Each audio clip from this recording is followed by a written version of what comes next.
एक बार की बात है, एक छोटे से गांव में एक मासूम सा चूजा रहता था जिसका नाम चीकू था। चीकू अपनी माँ और भाई बहनों के साथ एक खूबसूरत और हरे भरे खेत में रहता था। चीकू बहुत खुश मिजाज और प्यारा था, हमेशा उड़ती तितलियों के पीछे भागता और गुनगुनाते हुए फूलों के साथ खेलता रहता।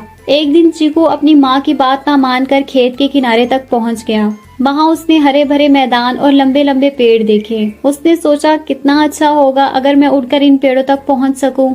जब चीकू अपनी ही दुनिया में खो गया था, तभी आसमान से एक खूनी बाज जिसका नाम शिकारी था उस पर नजर डालने लगा।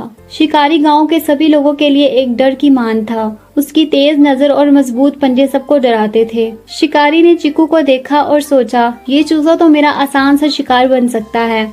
वो तेजी से नीचे आया और चीकू की तरफ बढ़ने लगा। चीकू ने जब शिकारी को अपनी तरफ आते हुए देखा तो वो डर गया और जल्दी से भागकर एक झाड़ी के पीछे छुप गया। लेकिन शिकारी बहुत होशियार था, उसने चीकू को देख लिया और अपनी पूरी ताकत लगाकर उस पर झपटा। इतने में चीकू की माँ और उसके भाई बहनों ने शोर मचाकर गांव के सभी मुर्गियों और कबूतरों को बुलाया। सभी ने मिलकर एक प्लान बनाया और शिकारी को भगाने की कोशिश की।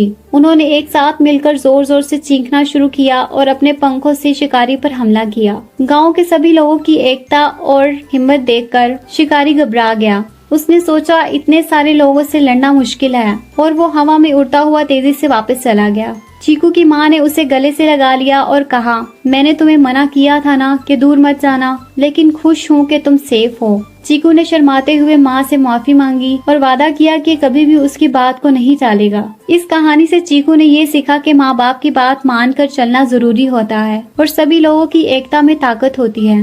गांव में सबने मिलकर जीत हासिल की और शिकारी जैसे खूनी बाज से अपनी हिफाजत की, और इस तरह चीकू फिर से अपने खेत में खुश और हिफाजत से जीने लगा।